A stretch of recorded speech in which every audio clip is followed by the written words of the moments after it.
여러분 안녕하십니까?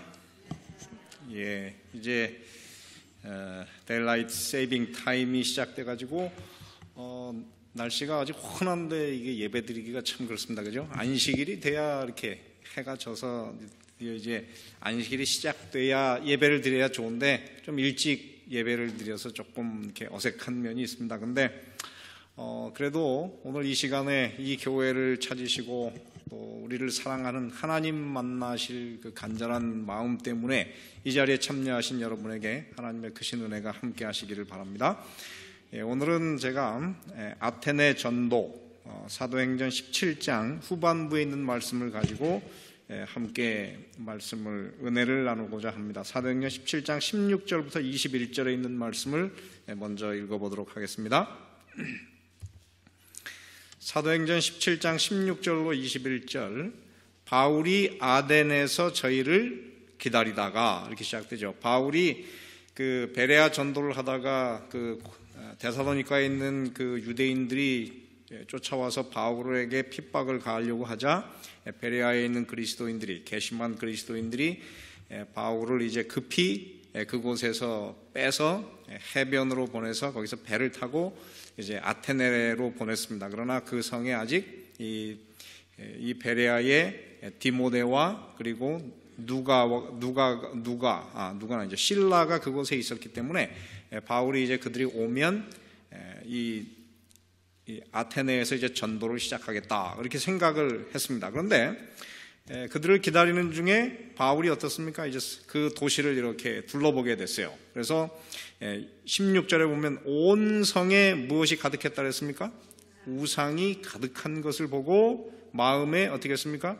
분하여. 그러니까 마음에 분하여라고 하는 것은 분노했다라고 하는데 이 단어가 어디에 나오냐면 고린도전서 13장 5절에 보면 사랑은 성내지 아니하며 한 고말하고 같은 단어예요. 그래서 바울이 어떻습니까? 우상이 가득한 것을 보고 마음에 뭐가 났어요? 화가 났어요. 분노가 가득 차게 됐습니다. 이런 분노를 우리가 의분이라 이렇게 이야기하죠. 그래서 이제 그가 기다리지 못하고 17절부터 보면은 회당에서는 유대인과 경건한 사람들과 또 저자에서는 날마다 만나는 사람들과 무엇을 했다고 했습니까?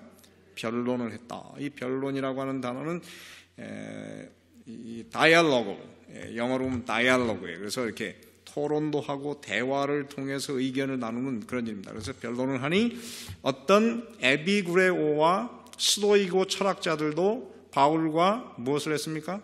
쟁론할세. 혹은 이르되 이 말장이가 무슨 말을 전하고자 하느뇨 하고 혹은 이르되 이방신들을 전하는 사람인가 보다 하니 이는 바울이 예수와 또 몸의 부활을 전함을 인함이로라. 붙들어 가지고 아레오바고로 가며 말하기를 우리가 너의 말하는 이 세교가 무엇인지 알 수 있겠느냐?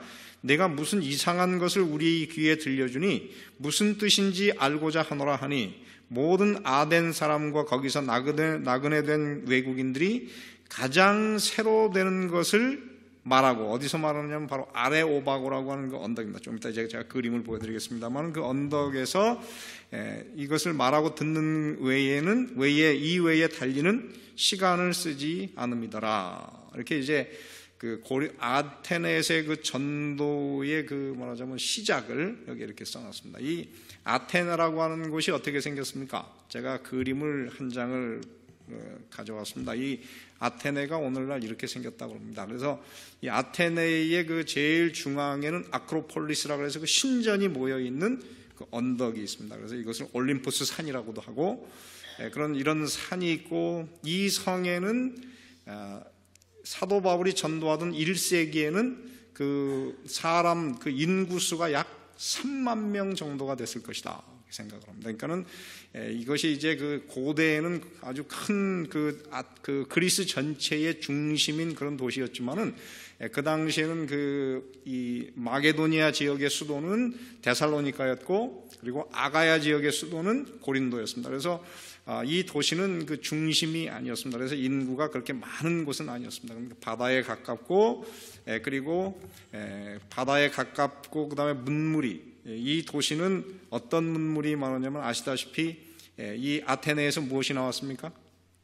모든 철학이 이곳에서 나왔습니다. 그래서 철학의 중심지였고 지식의 중심지였고 또 하나는 무엇의 중심지였습니까? 이 도시가 여기 말한 대로 우상이 굉장히 많다. 우상이 얼마나 많았느냐면은 그 신전에는 그 기둥 전체가 다 뭐였습니까? 우상을 이렇게 새겨놨어요. 그래서 가는 곳마다 이 우상이 보였는데 우상이 얼마나 많았는가 우리는 지금은 잘 알 수가 없습니다. 왜냐하면 지금은 그 도시에 있던 그 우상 중에 많은 것이 도둑 맞아가지고 외국으로 갔고 그 다음에 그 박물관으로도 옮겨졌어요. 그래서 사실 그 신이라고 하는 것이 그 우상이라고 하는 게 힘이 없어요.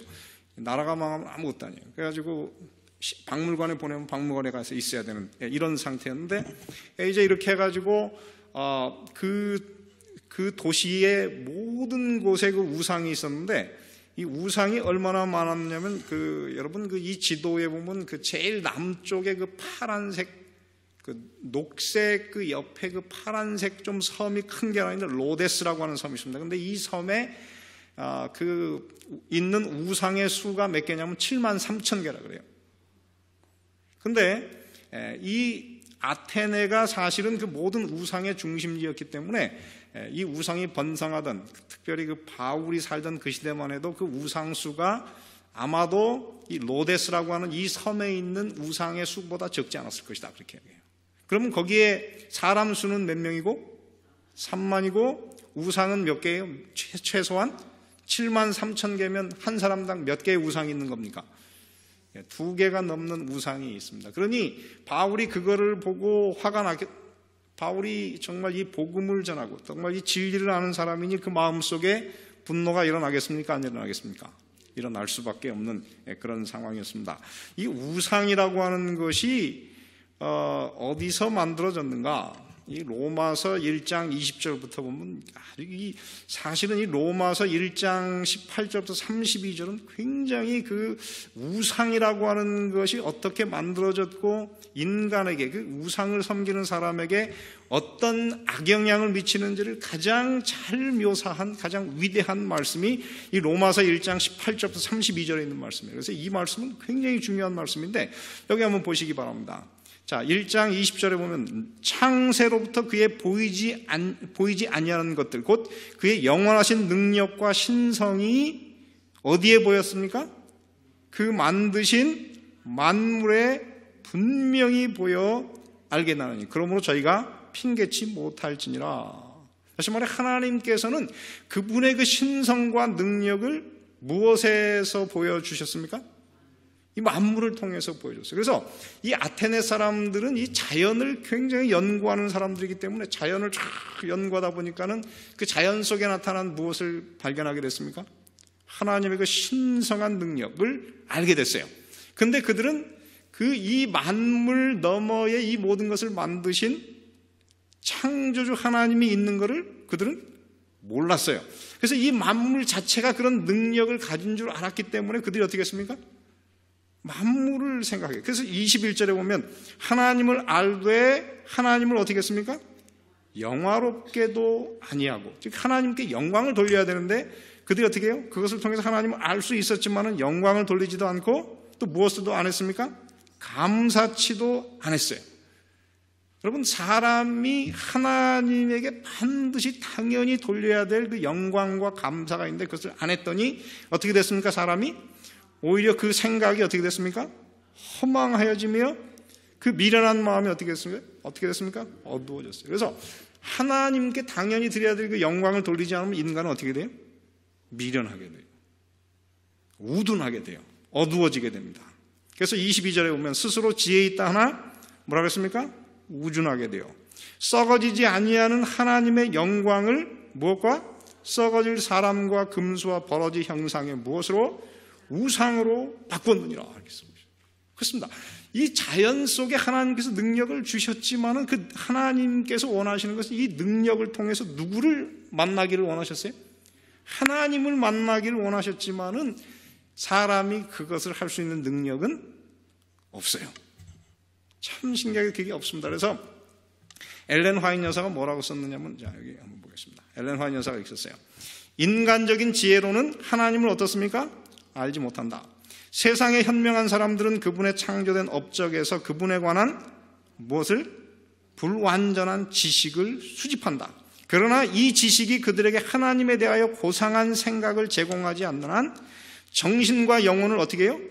향상시켜주고 인간 전체를 그분의 뜻에 일치하게 해주지 않는 한 사람들을 무엇으로? 우상 숭배자가 되게 한다. 그들은 눈먼 상태에서 천연계와 천연계의 법칙을 천연계의 하나님보다 더 어떻게 했습니까? 높이게 된다. 다시 말해 인간은 어떻습니까? 그 지혜로는 만물을 아무리 연구해도 그 만물 속에서 누구를 알지 못해요?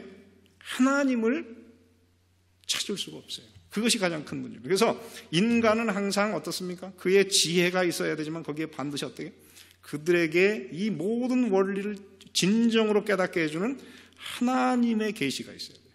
그래서 그 계시가 없으면 인간은 어두워지게 되고 우상숭배에 빠지게 됩니다. 그래서 우상숭배에 빠지게 되었을 때 어떤 일이 벌어졌습니까? 자, 여기 보니까는 2번, 그 능력을 자연 자체의 능력으로 생각하고 자연은 어떻습니까? 숭배했더니 그 결과로 어떻게 됐어요? 3번, 우상숭배는 동성연애와 잘못 썼네. 동성연애와 그 다음에 뭐랬어요? 각종 죄된 행위들을 사람들에게 어떻게 해요? 가져오게 됐어요. 그래서 여러분 이 우상숭배는 모든 죄의 무엇이라고 했습니까? 근원이에요. 그만큼 이 우상숭배는 굉장히 위험한 범죄입니다. 그리고 그 우상숭배는 결국 어떻게 돼요?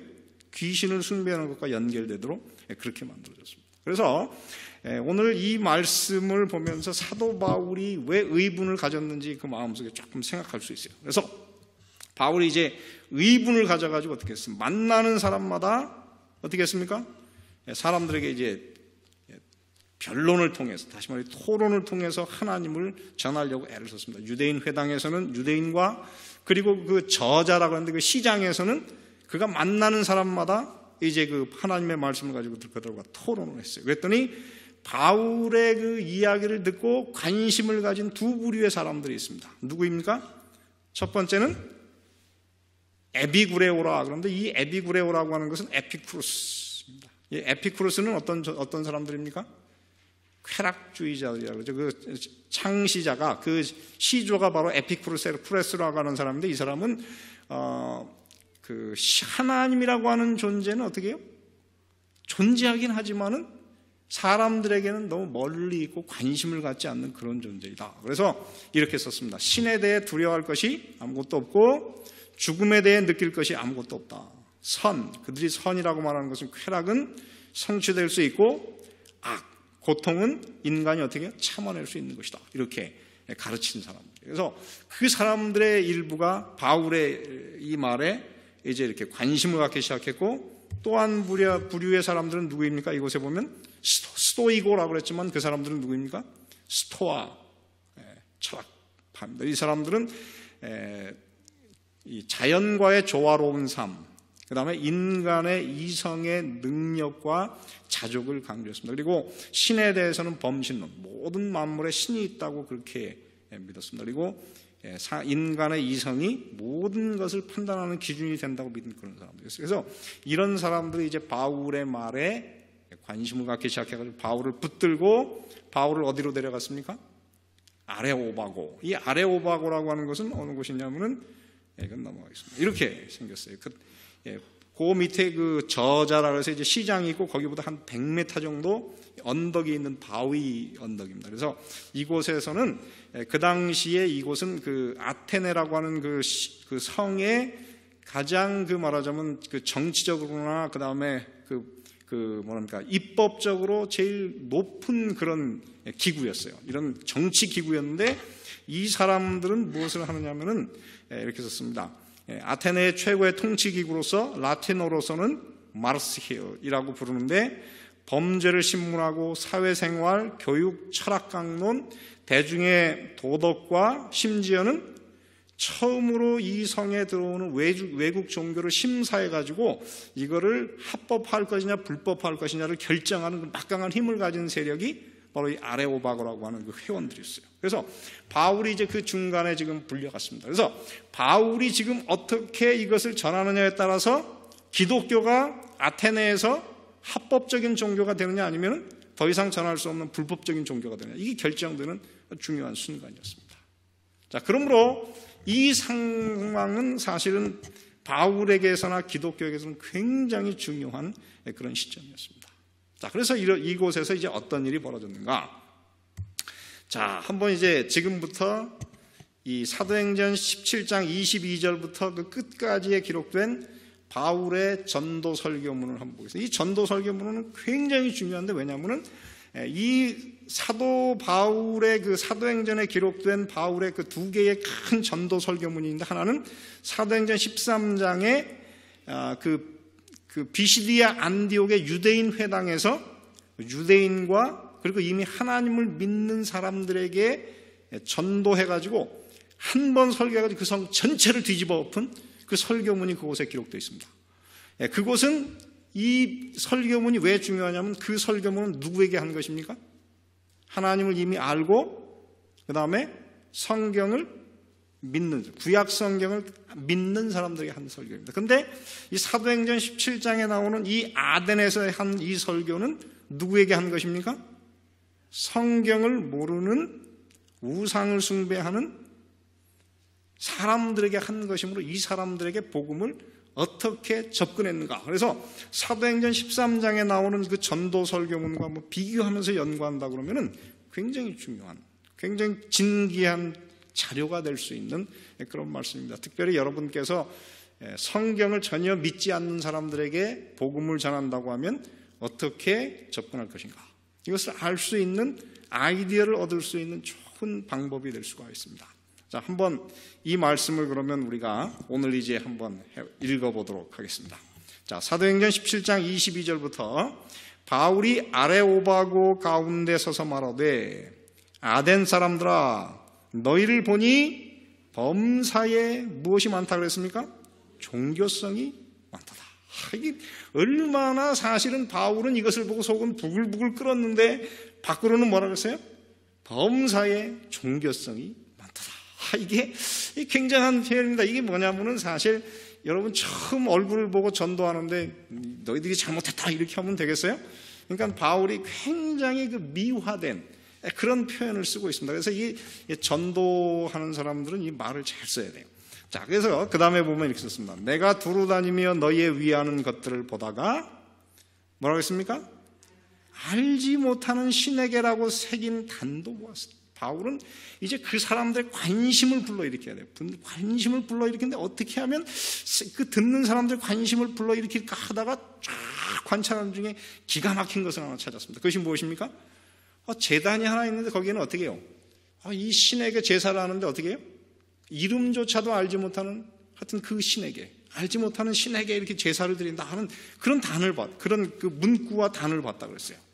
그러면서 뭐라 그러냐면, 그런즉 너희가 알지 못하고 뭐라 했습니까? 위하는, 다시 말해 예배하는 그것을 내가 너희에게 어떻게 해요? 알게 하리라. 그랬으니 이 말이 어떻습니까? 바울 이 얘기를 들은 사람들의 마음속에 뭐가 생겼을까요? 호기심이 일어났을 거예요. 예, 이 호기심을 일으켜야 돼요. 다른 이 듣는 사람들의 마음속에 호기심을 일으키지 못하면 그 설교는 별로 이렇게 사람들의 마음속에 호소력이 없어요. 그래서 이 두 가지의 그 말이 참 굉장히 중요한 말입니다. 그래서 첫 번째는 너희가 종교성이 많다. 이게 종교성이 많다고 하는 말은 사실 이게 그 원래는 그 비교급 형용사인데 사실은 최상급으로 사용할 수 있는 건데, 하나는 말 그대로 종교성이 많다라는 말로도 번역할 수 있고, 또 하나는 대단히 미신적이다 이런 표현도 쓸 수 있어요. 두 가지가 다 되는 것인데, 이 전반적인 분위기를 볼 때는 이것은 사람들에게 칭찬을 하려고 하는 말인 것으로 아마 종교성이 많다 이렇게 쓴 것 같습니다. 그러면서 이제 관심을 이제 불러일으켰습니다. 그래서 사람들이 쫙 바울에게 이제 집중을 했어요. 자, 그러자 바울이 이제 어떻게 말을 합니까? 자, 24절. 우주와 그 가운데 있는 만유를, 그러니까 모든 만물을 지으신 신께서는 천지의 무엇입니까? 주인이시니. 이 바울의 이 글은 굉장히 힘이 있어요. 우주와 그 가운데 있는 모든 것을 만드신 하나님께서는 천지의 무엇에? 주인이시니 손으로 지은 전에 계시지 아니하고 또 무엇이 부족한 것처럼 사람의 손으로 섬김을 받으시는 것이 아니니 이는 만민에게 무엇과 생명과 호흡과 만물을 친히 주시는 자이심이라. 인류의 모든 족속을 한 혈통으로 만드사. 여러분, 우리가 이것을 안다 그러면은 오늘날 우리가 아마 이렇게 안 쓸 거예요. 저는 그렇게 생각합니다. 인류의 모든 족속을 한 혈통으로 만드사 온 땅에 어떻게 해요? 거하게 하시고 저희의 연대를 정하시며 거주의 경계를 제한하셨으니, 그 다음에 있는 말씀, 이는 사람으로 하나님을 어떻게 해요? 혹 더듬어 찾아 발견하게 하려 하심이로되 그는 우리 각 사람에게서 멀리 떠나 계시지 아니하도다. 우리가 그를 힘입어 살며 기동하며 있느니라.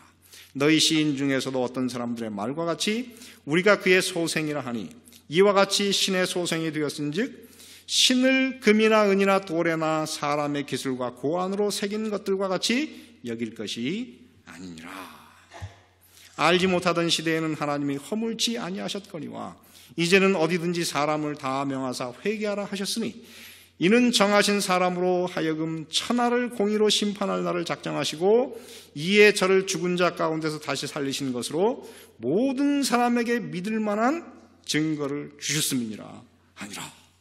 이게 바울의 설교입니다. 사실은 이 성경에 지금 절수로는 9절밖에 안 되지만은 원래는 이것이 어떻을까요? 아마 이것을 한 30배 정도 그 양을 늘리면 될 거예요. 이거는 아주 핵심만 적어 놓은 거예요. 그래서 다는 알 수가 없습니다. 그러나 이 말씀 속에 근본적인 바울의 그 사상이, 다시 말해 이 성경을 모르는 사람들에게, 우상을 섬기는 사람들에게 복음을 전하는 그 접근법이 이곳에 잘 나와 있는 것만은 사실입니다.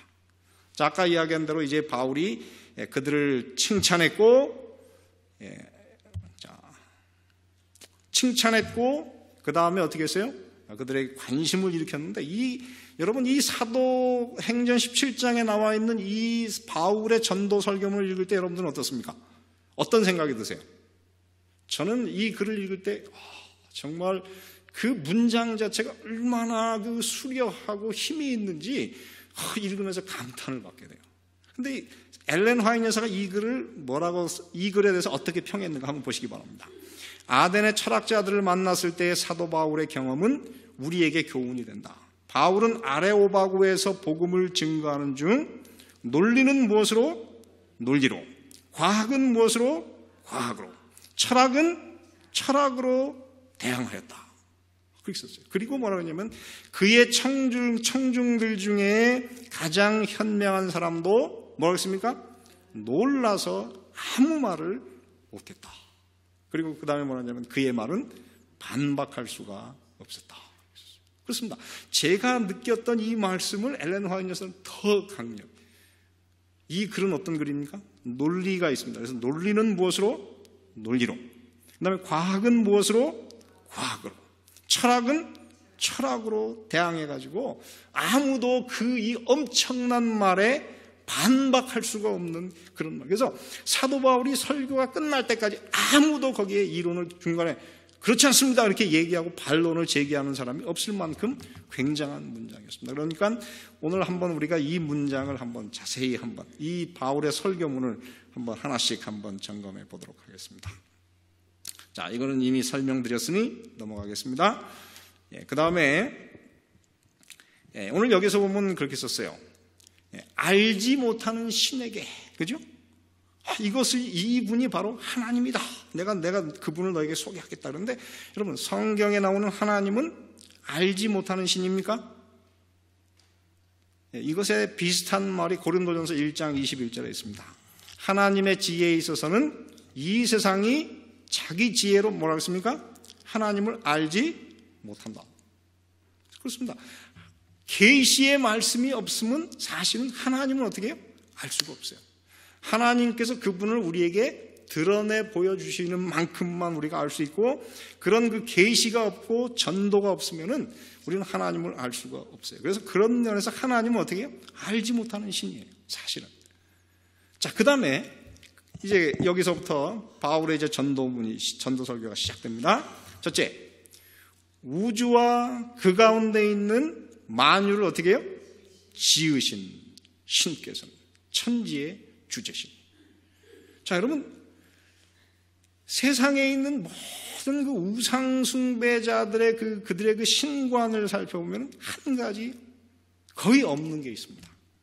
그들은 분명히 만물을 섬겨요. 어떤 사람은 뱀을 섬기기도 하고, 어떤 사람은 짐승을 섬기기도 하고, 나무를 섬기기도 하는데 한 가지 없는 게 있어요. 무엇입니까? 이 모든 것을 창조하신 전능하신 하나님이 계시다 하는 것은 거의 없어요. 제가 한국에서 저도 어릴 때 시골에서 살았기 때문에 이 말하자면 그 미신과 그 다음에 이 우상이 굉장히 많은 그런 데서 살았어요.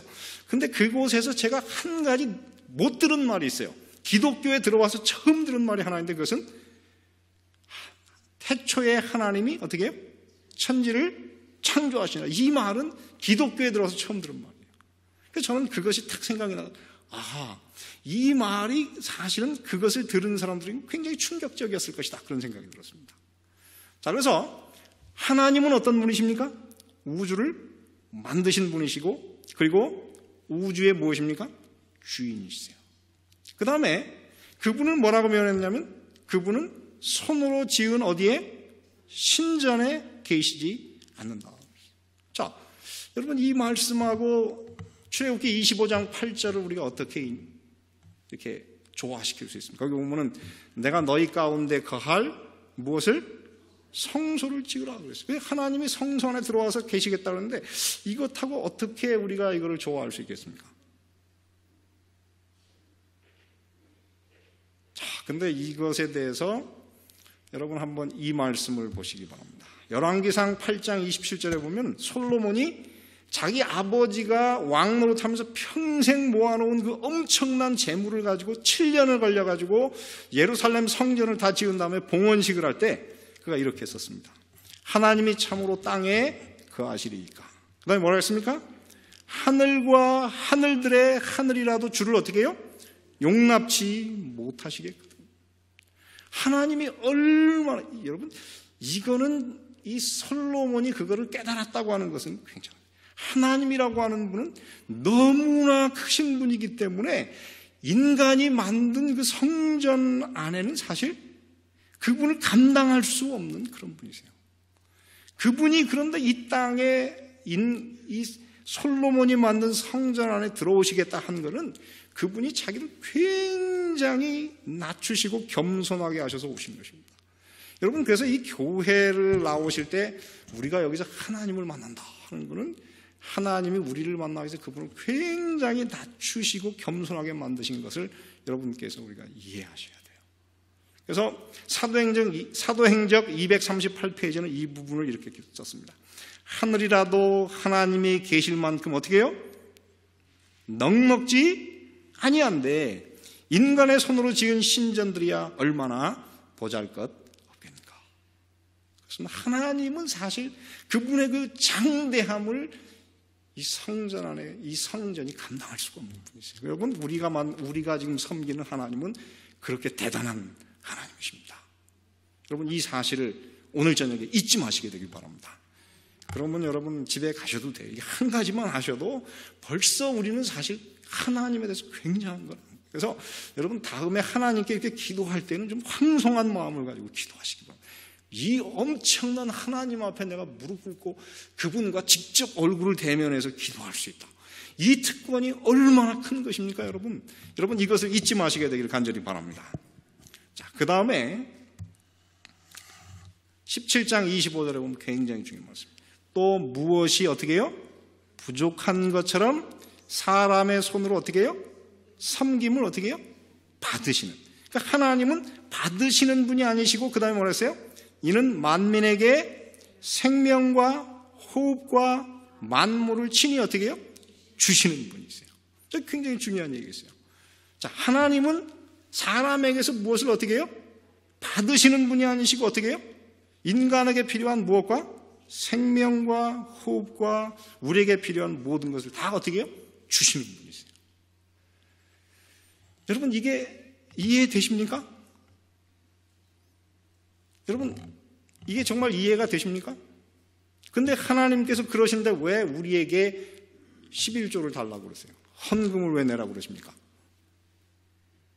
이거 어떻게 조화를 해야 됩니까? 하나님은 이 헌물과 11조를 요구하시는 것은 네 소유가 정말 나에게서 온 것을 네가 인정하느냐 하는 거예요. 그렇기 때문에 하나님께서 달라고 하시는 것입니다. 그리고 이 땅에 있는 이 교회를 유지하기 위해서 하나님께서 어떻게 해요? 그 작은 헌물을 요구하셔가지고 네가 진짜 나를 사랑하는가 하는 것을 하나님께서 보시는 수단으로 쓰시는 것이지, 여러분 이 하나님이 무엇을 여러분에게서 부족해가지고 뭐를 받으시는 분이 아니십니다. 그래서 여러분 이 말씀을 잊지 마시게 되기를 간절히 바랍니다. 하나님은 우리에게서 무엇을 받으시는 분이 아니시고 어떤 분이세요? 생명과 호흡과 만물을 친히 어떻게 해요? 주시는 하나님이세요. 그래서 여러분 그 다음에 있는 말씀을 보겠습니다. 사도행전 17장 26절에 보면 인류의 모든 족속을 어떻게 했습니까? 한 혈통으로 만드사. 그러니까 인류 전체가 다 어떻습니까? 한 가족이에요. 근데 여러분 우리가 이것을 얼마나 자주 잊어버리고 사십니까? 그래가지고 어떻게 세상에 보면 이 나라가 저 나라 땅을 빼앗고, 만약에 일본 사람들이 그거를 알았으면은 독도는 자기 땅이라고 얘기 안 할 거예요. 이게 뭐를 잊어버리고 살아요. 근데 성경을 보면은 인류는 다 누구에게서 태어났습니까? 아담에게서 태어났고 노아에게서 태어났어요. 그래서 노아 다음에 세상에 70명의 세상의 그 시조들이 나오는데 다 한 혈통에서 나온 사람들이에요. 그리고 하나님께서 각 민족마다 그들이 살 땅을 하나님께서 다 제안해 주셨다고 그랬어요. 그래서 남의 땅을 여러분 이렇게 그 욕심내는 것은 다 누구를 어기는 것입니까? 하나님의 생각을 범하는 거예요. 그래서 여러분 우리가 이 교회 안에서 우리가 들어와서 뭐를 배웠습니까? 우리는 다 무엇이다? 형제요 자매다. 이 생각을 우리 마음속에 좀 가지고 사시면 참 좋겠어요. 여러분 이 생각이 있으면 어떻습니까? 어떤 사람은 미웠다가도 저 사람이 내 형제고 자매지 그러면 어떻게 해요? 제가 우리 예진이 예원이를 가끔 그랬어요. 사실은 우리 집사람은 저랑 동등이에요. 저랑 이렇게 늘 같이 얘기하다 보면 맘먹거든요. 그래가지고 우리 집사람은 좀 미울 때가 있어요 가끔. 근데 우리 자식들은 안 미워요. 이 자식들은 이렇게 아빠 그러면 그냥 마음이 그냥 확 녹아가지고 주고 싶은 걸 다 주거든요. 그러니까 이게 뭐냐면 내 자식이고 내 형제라고 하는 이 생각이 있으니까는 마음이 얼마나 부드러워지는지 몰라요. 그래서 오늘 우리가 그리스도인으로서 살면서 이 생각을 잊어버리지 말고 살면 참 좋겠다는 생각이 듭니다. 자, 그 다음에 있는 말씀을 보겠습니다. 이는 사람으로 하나님을 혹 더듬어 찾아 어떻게 해요? 발견케 하려 하심이다. 그는 우리 각 사람에게서 멀리 떠나 계시지 아니하도다. 여러분 우리 찰스에게 제가 한번 물어볼까요? 찰스, 우리 교회 오시니까 하나님이 보이십니까? 하나님을 만나셨습니까? 만나신 것 같기도 하고 안 만나신 것 같기도 하고 어렵죠. 여러분 하나님을 교회에 오셔서 만나셨습니까? 여기 보면 하나님이 어떻게 해요? 하나님을 더듬어서 찾아 발견할 수 있을 만큼 그분은 가깝다고 했어요. 그러니까 여러분 항상 우리가 하나님을 바라는 마음을 가지고 사시기 바랍니다. 왜냐하면 예레미야 29장에 보면 뭐라고 했어요? 너희가 간절히 나를 어떻게 하면 찾고 찾으면 나를 어떻게 해요? 만나겠다. 그랬으니까 여러분 항상 이 교회에 나올 때 간절함을 가지시고 나오시면 우리가 하나님을 만날 수 있습니다. 자, 그 다음에 있는 말씀, 우리가 그를 힘입어 어떻게 해요? 살며 기동하며 있느니라. 너희 시인 중에서도 어떤 사람들의 말과 같이 우리가 그의 소생이라 했으니. 자, 엘렌 화이트 여사가 이 말을 어떻게 묘사를 했는지 한번 보시기 바랍니다. 맥박이 뛰고 호흡을 계속하는 것은 일단 작동시켜 놓기만 하면 계속적으로 그 기능이 되풀이되는 기계장치와 같은 것이 아니다. 우리는 하나님 안에서 어떻게 해요? 살고 움직이고 생존을 존속한다. 고동하는 심장, 뛰는 맥박, 살아있는 유기체로서 움직이는 모든 신경과 근육은 언제나, 그 다음에 있는 말씀 같이 읽겠습니다. 시작. 실존하시는 하나님의 능력으로 질서를 유지하고 활동을 계속한다. 다시 말해 지금 우리 심장이 뛰는 것이 어떻게 뛰는 거예요? 하나님께서 우리에게 어떻게 해요? 능력을 주시기 때문에 뛰는 거예요. 그래서 하나님의 손이 딱 그치면 어떻게 될까요? 즉시로 죽을 수밖에 없는. 그래서 우리가 살아있는 것 자체가 지금 어떻게 해요? 하나님을 힘입어 살고 있다. 그렇게 말씀하고 계십니다.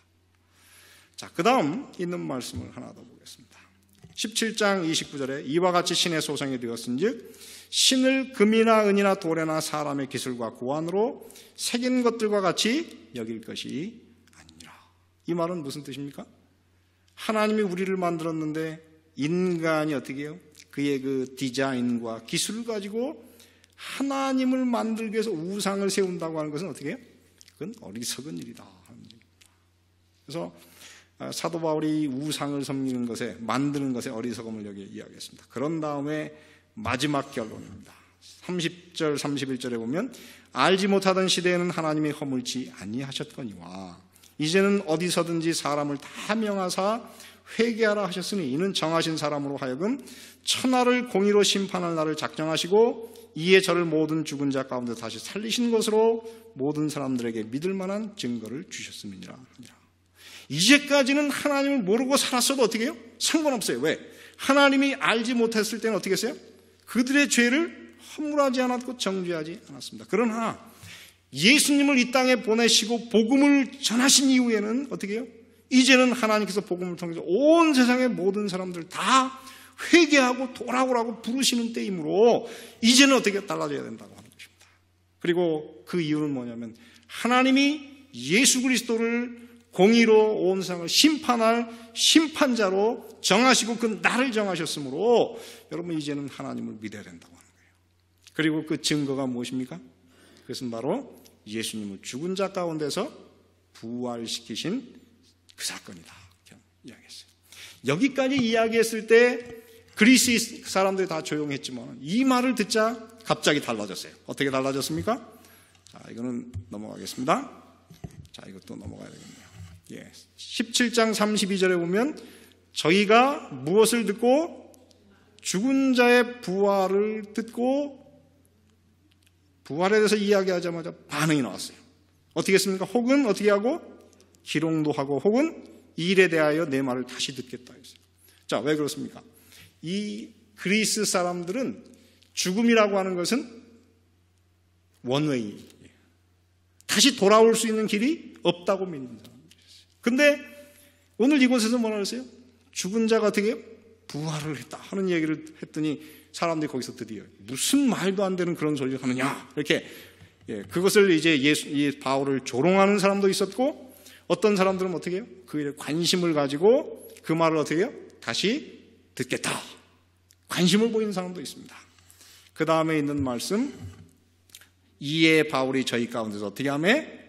떠나매. 이 말이 어떤 뜻입니까?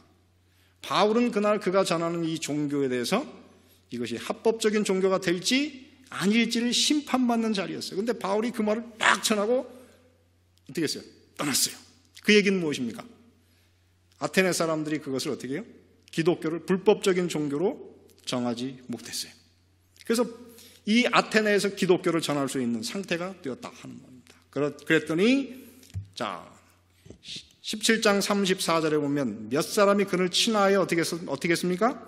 믿으니 그중 아레오바고 관원 디오누시오와 다말이라 하는 여자와 또 다른 사람들도 있었더라. 다시 말해 믿은 사람들이 몇 되었습니다.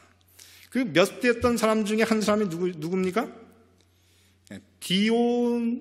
이거 사실은 디오니시오스라고 사실 발음해요. 디오니시오스라고 하는 사람은 역사에 의하면은 바로 이 아테네 교회의 첫 번째 감독이 됐다 그래요. 그날 그 개종한 사람 중에 이 디오니시오스는 굉장히 유명한 사람이었고 기독교의 첫 번째, 이 아테네 교회의 첫 번째 감독이 되는 굉장한 변화가 일어났습니다. 그리고 다말이라고 하는 그 여자 이름이 나오는데 이 사람이 얼마나 유명한 사람이고 영향력 있는 사람인지 우리는 알 수가 없어요. 다른 사람하고는 다르게 이름이 기록되는 것을 보면 그 사람이 굉장히 유명한 여자였음에 틀림이 없다 이렇게 썼어요. 그런데 문제는 바울이 이렇게 많은 지식과 변론과 능변으로 복음을 전했지만은 그 결과가 어떻게 됐습니까? 이 아테네에서의 전도는 어떻게 됐습니까? 오늘 제가 여기를 한번 보겠습니다.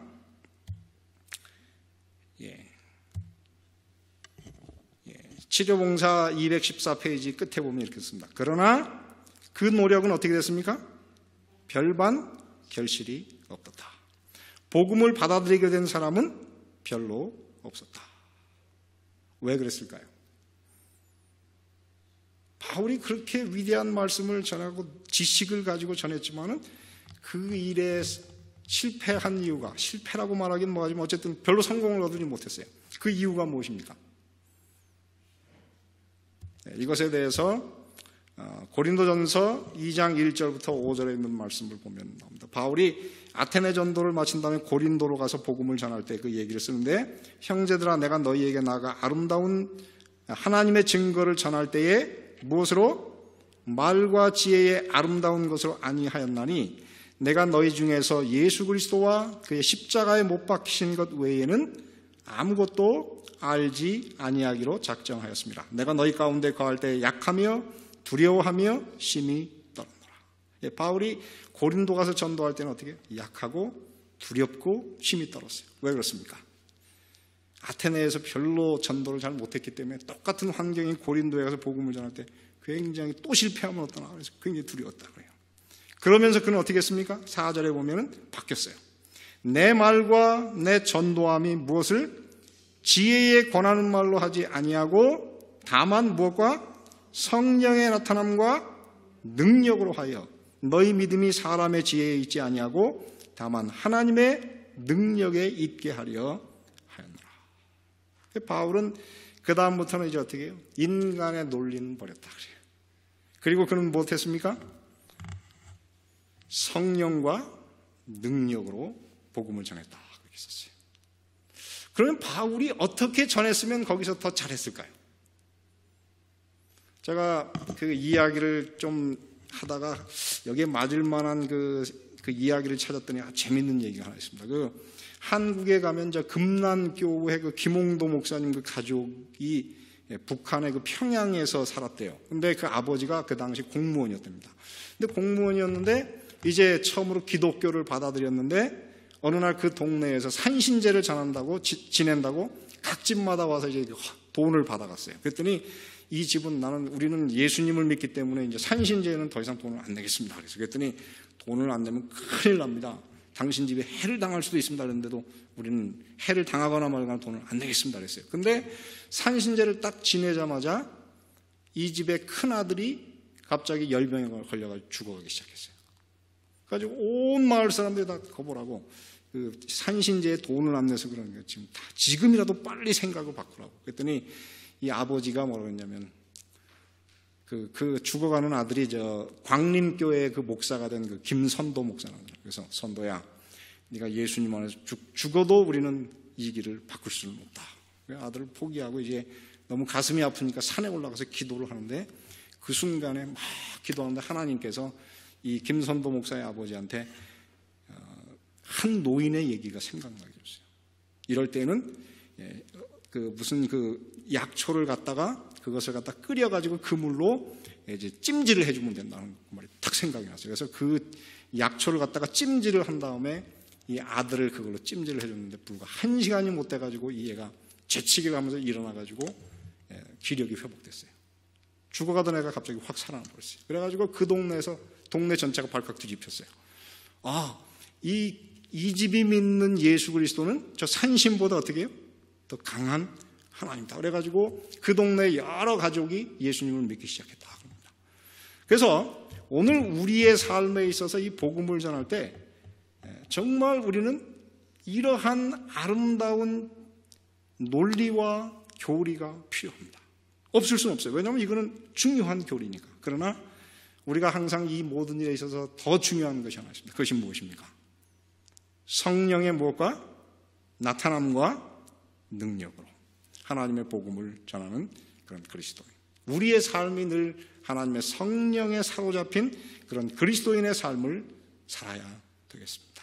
그래서 오늘 우리의 삶이 정말 하나님의 능력이 우리 속에 늘 나타나는 경건하고 살아있는 그리스도인. 그래서 우리의 삶을 통해서 그리스도의 능력과 역사가 나타날 수 있는 그런 그리스도인이 되면 더 좋겠다 하는 생각을 하게 됐습니다. 그래서 여러분의 삶을 통해서 이 위대한 복음도 살아나고 능력으로 복음도 전하는 그런 살아있는 그리스도인들이 되기를 바라면서 말씀을 마치겠습니다. 은혜로우신 아버지 하나님, 오늘 이 저녁에 머리 숙인 당신의 자녀들에게 하나님의 성령이 충만하게 하여 주셔서 복음의 능력이 우리의 삶을 통하여 세상에 증거되게 하여 주셔서 우리의 삶을 통하여 나타나는 하나님이 많은 사람을 회심시키고 구원할 수 있는 그런 그리스도인이 될 수 있도록 은혜를 베풀어 주시옵소서. 또한 주님께서 사도 바울에게 허락하셨던 그 많은 지식과 능력과 언변을 오늘 당신의 자녀들에게 허락하시사 우리가 다른 사람들에게 복음을 전해야 할 때 분명하고 확실한 기별을 증거할 수 있도록 도와주셔서 우리의 복음이 많은 사람들에게 설득력과 감동을 끼치는 그런 그리스도인이 될 수 있도록 은혜를 베풀어 주시옵소서. 오늘 이곳에 머리 숙인 당신의 자녀들 한 사람 한 사람의 삶을 돌아보시고 당신의 자녀들의 그 간절한 기도를 주님께서 헤아리시고 그들 마음속에 있는 근심을 주님께서 돌아보셔서 오늘 이 안식일 우리의 모든 문제, 우리의 근심을 주님께 내어놓고 참된 자유를 누릴 수 있도록 은혜를 베풀어 주시고 하나님과 동행하는 거룩하고 행복한 안식일이 될 수 있도록 은총을 베풀어 주시옵소서. 돌아가는 당신의 자녀들을 지키시고 당신의 자녀들의 처소마다 하나님의 평안이 머물 수 있도록 은혜를 베풀어 주시기를 예수님의 이름으로 기도드리옵나이다.